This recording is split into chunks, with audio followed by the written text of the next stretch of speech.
ముఖ్యమంత్రి చంద్రబాబు నాయుడు ప్రధాని మోదీతో భేటీ అయ్యారు. స్వచ్ఛ భారత్పై నీతి ఆయోగ్ ఉపసంఘం రూపొందించిన నివేదికను పీఎంకు అందజేస్తారని తెలుస్తోంది. మరిన్ని వివరాలు మా ప్రతినిధి అరుణ్ అడిగి తెలుసుకుందాం. అరుణ్, చెప్పండి, మోదీతో చంద్రబాబు భేటీ ఉద్దేశం ఏంటి? ఢిల్లీ పర్యటనలో ఆయన ఇంకా ఎవరెవరిని కలిసే అవకాశం ఉంది? జిల్లాని ముఖ్యమంత్రి చంద్రబాబు నాయుడు కొద్దిసేపటి క్రితం ప్రధానమంత్రి నరేంద్ర మోడీతో భేటీ అయ్యారు. ఈ భేటీలో ప్రధానంగా నీతి ఆయోగ్ సంఘం ఏర్పాటు చేశారు స్వచ్ఛ భారత్ పైన. దీనికి సంబంధించిన నివేదికను ప్రధానంగా చంద్రబాబు మోడీకి అందించనున్నారు.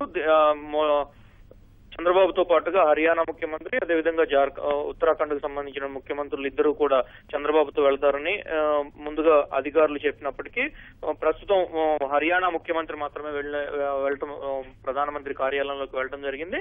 అదేవిధంగా స్వచ్ఛ భారత్ పై ఏర్పాటైన 9 మంది ముఖ్యమంత్రుల బృందానికి ముఖ్యమంత్రి చంద్రబాబు నాయుడు నేతృత్వం వహిస్తున్నారు. దీంట్లో గత నెలలో జరిగినటువంటి నీతి ఆయోగ్ సమావేశంలో నివేదికకు తుదిరూపు ఇవ్వడం జరిగింది. దీంట్లో హాజరైనటువంటి ముఖ్యమంత్రులందరూ దాదాపు తమ అభిప్రాయాలను వెల్లడిస్తూ పలు సూచనలు చేయడం జరిగింది. ఈ సూచనలకు అనుగుణంగానే నీతి ఆయోగ్ అధికారులు నివేదికను తయారు చేసి ఇవ్వడం జరిగింది. ఈ రోజు అదే నివేదికను చంద్రబాబు ప్రధాని నరేంద్ర మోడీకి, నీతి ఆయోగ్ చైర్మన్ గా ఉన్నటువంటి ప్రధాని నరేంద్ర మోడీకి అందించడం జరిగింది. దీంట్లో పలు సూచనలు చేయడం జరిగింది. 5 ఏళ్లలో భారతదేశాన్ని సుందరంగా ఆరోగ్యవంతంగా తీర్చిదిద్దడానికి అవసరమైన చర్యలు ఏ విధంగా తీసుకోవాలి, ప్రజలతో పాటు కార్పొరేట్ సంస్థలను, ఎన్జిఓలను ఏ విధంగా భాగస్వామ్యం చేయాలనేది ప్రధానంగా పొందుపరిచారు.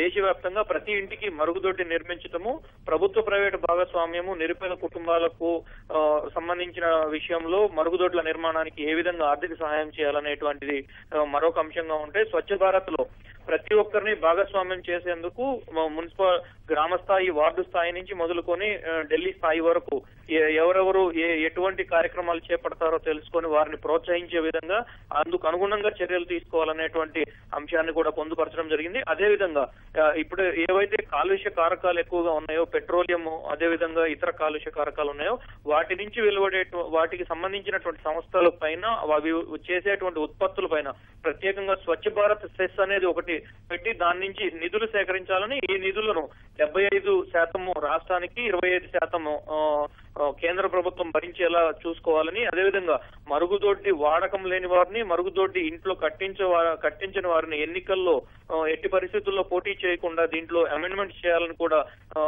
ఇవన్నీ చంద్రబాబు నేతృత్వంలోని స్వచ్ఛ భారత్ బృందం చెప్పడం జరిగింది. వీటన్నిటికి సంబంధించినటువంటి ఒక పవర్ పాయింట్ ప్రజెంటేషన్ ను హర్యానా సీఎం తో కలిసి చంద్రబాబు ప్రధానమంత్రికి పవర్ పాయింట్ ప్రజెంటేషన్ రూపంలో అందిస్తారు. ఆ తర్వాత చంద్రబాబు ప్రధాని మోడీని ఇప్పటికే రెండు దఫాలుగా కలిసినప్పుడు రాష్ట్ర రాజధాని నిర్మాణానికి ఉన్నటువంటి శంకుస్థాపన కార్యక్రమానికి రావాలని ఆహ్వానించడం జరిగింది. మరోసారి అధికారికంగా రాష్ట్ర ప్రభుత్వం తరపున చంద్రబాబు ఆహ్వాన పత్రికను ప్రధాని నరేంద్ర మోడీకి అందించనున్నారు. ఆ తరువాత రాజకీయ పార్టీలకు సంబంధించినటువంటి పలువురు ప్రముఖులను కూడా చంద్రబాబు కలుస్తున్నారు. ముఖ్యంగా బీజేపీ సీనియర్ నేత, రాజకీయ కురువృద్ధుడు ఎల్కే అద్వానీతో భేటీ అవుతారు. ఎల్కే అద్వానీని రాష్ట్ర రాజధాని శంకుస్థాపన కార్యక్రమానికి రావాలని స్వయంగా చంద్రబాబు పిలుస్తున్నారు. అదేవిధంగా సిపిఐ జాతీయ మాజీ ప్రధాన కార్యదర్శి, సీనియర్ రాజకీయవేత్తగా ఉన్న ఏబీ బర్దన్ కలుస్తున్నారు. ఆయన కూడా రాష్ట్ర రాజధాని నిర్మాణానికి శంకుస్థాపన కార్యక్రమానికి హాజరు కావాలని ఇలా అన్ని పార్టీల నేతలను పిలుస్తున్న నేపథ్యంలో కొంతమంది ఢిల్లీ స్థాయిలో ఉన్నటువంటి జాతీయ స్థాయి నేతలు ఎవరైతే ఉన్నారో వారందరినీ కూడా చంద్రబాబు స్వయంగా కలిసి రాజకీయాలకు అతీతంగా రాష్ట్ర రాజధాని నిర్మాణం జరుగుతుంది, ఇది ప్రజా రాజధాని, ప్రజలందరూ దీంట్లో భాగస్వామ్యం అవుతున్నారు, రాజధాని విషయంలో ఏమేమి అంశాలు చేపడుతున్నారు అనే అంశాలన్నింటినీ కూడా ప్రధానంగా చంద్రబాబు వీరందరికీ వివరిస్తున్నారు.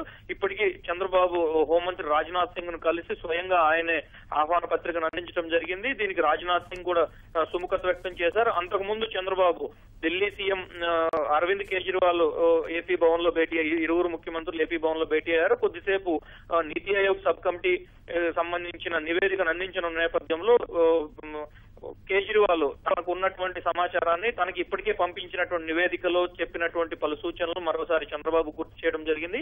ఇదే సందర్భంలో చంద్రబాబు ఆంధ్రప్రదేశ్ రాజధానికి శంకుస్థాపన కార్యక్రమానికి రావాలని ఢిల్లీ సీఎం ను కోరారు. ఆయన కూడా రావడానికి ఎట్టి పరిస్థితుల్లో వస్తానని కూడా ఢిల్లీ సీఎం కేజ్రీవాల్ హామీ ఇవ్వడం జరిగింది. ఈ రోజు పలువురు ప్రముఖులను కలిసిన తర్వాత చంద్రబాబు ఈ రోజు రాత్రికి తిరిగి విజయవాడకు బయలుదేరనున్నారు. జిలాని. ధన్యవాదాలు వరుణ్.